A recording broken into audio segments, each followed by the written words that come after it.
दोस्तों आज हम आए एलजी की स्टॉक लोड 6.5 किलो की वॉशिंग मशीन की सर्विस के लिए। कल हम यहाँ आए थे तो इस नट पे बहुत ज़्यादा गंदगी लगी हुई थी और ये खुल नहीं रहा था, तो हमने इस पे हार्पिक उलट करके चले गए थे और कस्टमर से कह गए थे सर सुबह में एक बार और डाल दीजिएगा।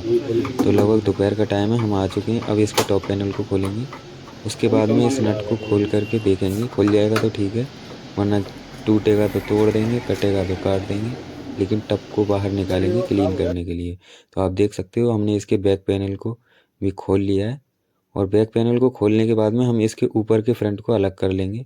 उसको अलग करने के लिए हमें मोटर का जैक और ड्रेन मोटर के वायर और प्रेशर सेंसर का पाइप टब में से अलग कर देंगे, तो हमारा ये टॉप पैनल है बिल्कुल अलग हो जाएगा।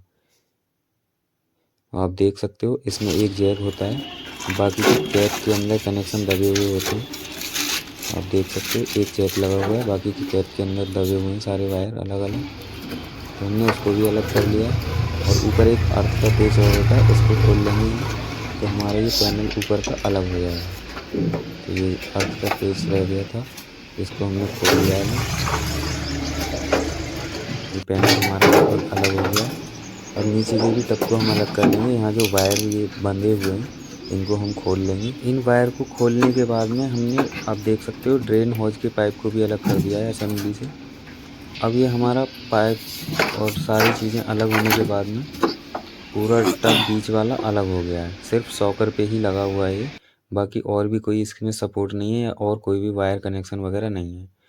तो आप देख सकते हो इसके ऊपर एक रिंग टाइप होता है सर्कल, इसमें 4 स्क्रू होते हैं। इसको भी एक एक करके हम खोल लेंगे, क्योंकि आप देख सकते हो एक एक करके हम खोल रहे हैं और ये हमारा सर्कल अलग हो गया है। अब हमारे ये दोनों टब रह गए हैं। एक ये जो बीच में घूमने वाला टब है जिससे हमारे स्पिन और धुलाई होती है, और बाकी का साइड का टब है हमारा जिससे हमारा पानी रोका हुआ रहता है। आप देख सकते हो ये वाली रेंज हमने ली है इसमें, क्योंकि हमारे पास टी गोटी वाली भी थी तो वो इसमें बैठ नहीं रही थी, ये काफ़ी फैल गया है गल करके, इसीलिए हम इसको लेकर के आए। तो ये खुला नहीं, इससे ये हमें तोड़ना ही पड़ा और वापस से दोबारा से हार्पिक डाल करके हम इस टब को कुछ इस तरीके से हिलाएंगे और हिलाते हिलाते ऊपर की तरफ खींचेंगे। आप देख सकते हो दोनों साइड से हम इस टब को हिला हिला करके ऊपर की तरफ खींचते जा रहे हैं और ये बहुत ही ईजी तरीके से ऊपर की तरफ निकल आएगा। आप देख सकते हो, और इसमें इस तरीके की गंदगी लगी हुई है जिस तरीके से बंजर खेती में काई टाइप लगी रहती है उस तरीके की लगी हुई है, और ये मशीन लगभग 6-7 महीने से बंद पड़ी हुई है। तो आप इसकी हालत देख सकते हो। और इसके जो हमने सेकेंडरी टब था उसको भी बाहर निकाल लिया है। इसको बाहर निकाल करके हमें इसका कॉक सेट भी चेंज करना है, क्योंकि पानी भी लीक हो रहा था इसका। टब को क्लीन करने का हमने काम शुरू कर दिया है। उधर हमारे भाई टब को क्लीन कर रहे थे, इधर हम ड्रेन असेंबली लेकर के आए थे, आप देख सकते हो। लेकिन हम यहाँ पे पूरी ड्रेन असेंबली चेंज नहीं करेंगे, हम सिर्फ कॉक सेट को ही चेंज कर देंगे, सिर्फ रबड़ को ही चेंज करेंगे। बाकी का रबड़ चेंज करके हमने मोटर को इसी तरीके से कस दिया है, फिट कर दिया, आप देख सकते हो। इसके 3 स्क्रू होते हैं ड्रेन मोटर के, तीनों स्क्रू को हम कस देंगे। रबड़ चेंज करके हमने इसके दोबारा से जो नट बोल्ट थे उनको भी टाइट कर दिया है असेंबली में। अब वापस से हम इस टब को अंदर फिट कर देंगे जिस तरीके से हमने निकाला है, सॉकर पे फिट हो जाएगा ये। और ये जो गंदगी आप देख रहे हो इसको भी हम हार्पिक डाल करके अच्छे से क्लीन करेंगे। ताकत दिखा रहे हैं भाई, इस तरीके की गंदगी थी कि अगर हम प्रेशर मशीन से भी छुटाएंगे तो भी नहीं छुटेगी ये, क्योंकि ब्रश से रगड़ने के बाद भी ये नहीं छुट रही थी, क्योंकि 6-7 महीने से ये मशीन बंद थी। काफ़ी रगड़ने के बाद में ये गंदगी इसमें फिर भी रह गई थी।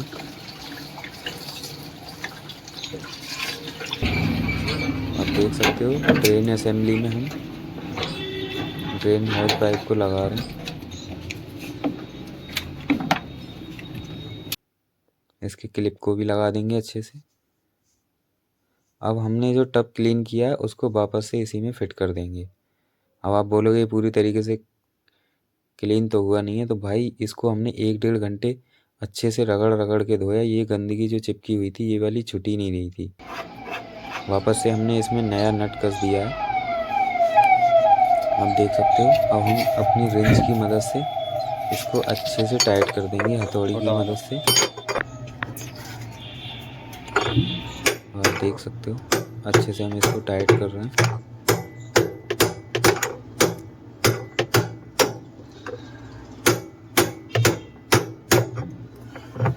नट हमारा अच्छे से टाइट हो चुका है। अब हम इसके ऊपर के सर्कल को कस देंगे। ड्रम के टप के ऊपर जो सर्कल होता है, 4 स्क्रू हमने खोले थे, चारों स्क्रू को हम अच्छे से कस लेंगे। स्क्रू कसने के बाद में अब हम इसके टॉप पैनल को लगाएंगे और जो हमने प्रेशर सेंसर, मोटर का जैक, ड्रेन के कनेक्शन जो निकाले थे हमने ड्रेन मोटर के, वो सारे कनेक्शन वगैरह हम वापस से कंप्लीट करके पहले इसको चलाएंगे, उसके बाद में इसको कम्प्लीटली हम कसेंगे। आप देख सकते हो सारे कनेक्शन हमने जिस तरीके से निकाले थे उसी तरीके से फिट कर लिए। अब हम इसको स्पिन पे डाल करके चेक करेंगे और स्पिन पे हमने इस मशीन को डाल लिया।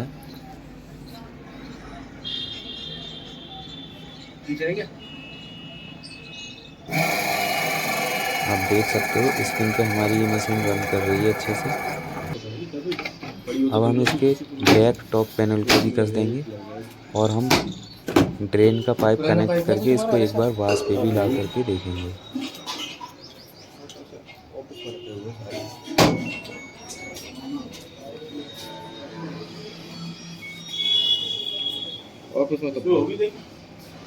हमने इसका वाश फंक्शन स्टार्ट कर लिया है और ड्रेन पाइप को भी हमने कस लिया है।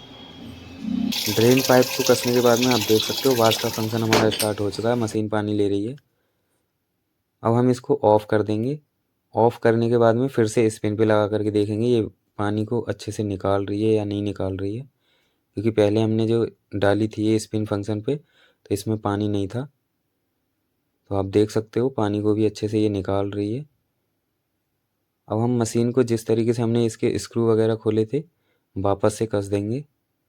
लगभग जितनी भी ब्रांडों की top load fully automatic washing machine आती हैं उनके टॉप पैनल में 4 ही स्क्रू लगे हुए होते हैं। 2 पीसीबी साइड लगे रहते हैं फ्रंट में और 2 बैक साइड में लगे रहते हैं और लगभग खोलने का प्रोसेस सेम होता है, जो कि हमने इस तरीके से खोला है। सेम यही प्रोसेस होता है और किसी में रबड़ होती है, किसी में प्लास्टिक के कैप होते हैं स्क्रू को कवर करने के लिए। कंपनी स्क्रू को कवर करने के लिए रबड़ या प्लास्टिक की कैप इसलिए देती है ताकि हमारा स्क्रू गले नहीं। लेकिन कुछ भी कर लो भाई, स्क्रू यहाँ पे गल ही जाते हैं, आपने देखा होगा, खुलते भी नहीं है, इस तरीके से हो जाता है।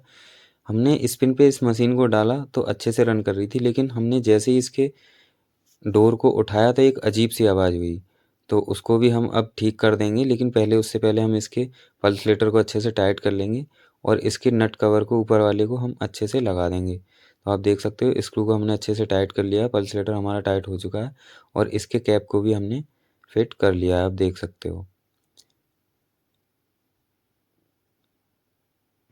अब हम इसको जो आवाज़ आई थी डोर को उठाने पे उसको ठीक कर रहे हैं। इसमें एक नट बोल्ट होता है, यहाँ पे हम इसको हल्का सा टाइट कर देंगे तो ये जो आप नीचे वाइट कलर की गरारी देख रहे हो इसमें ये टकराती है, ब्रेक लगते हैं यहाँ से, तो एक अजीब सी आवाज़ हो रही थी। तो अब हम इसको टाइट कर देंगे, अब ये आवाज़ ख़त्म हो जाएगी। हमने इसको टाइट कर दिया है। अब हमने इसको फिर से स्पिन मोड पे डाल लिया है।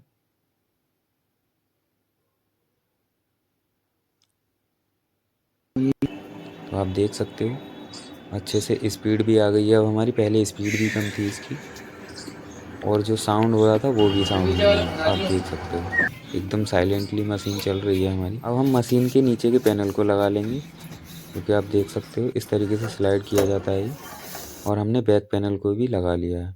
इसमें जो भी स्क्रू थे वो हम कस देंगे, उसके बाद में एक बार हम इसको बास पे डाल करके और चेक करेंगे। आप देख सकते हो बैक पैनल के लगभग सारे स्क्रू हमने कस लिए हैं।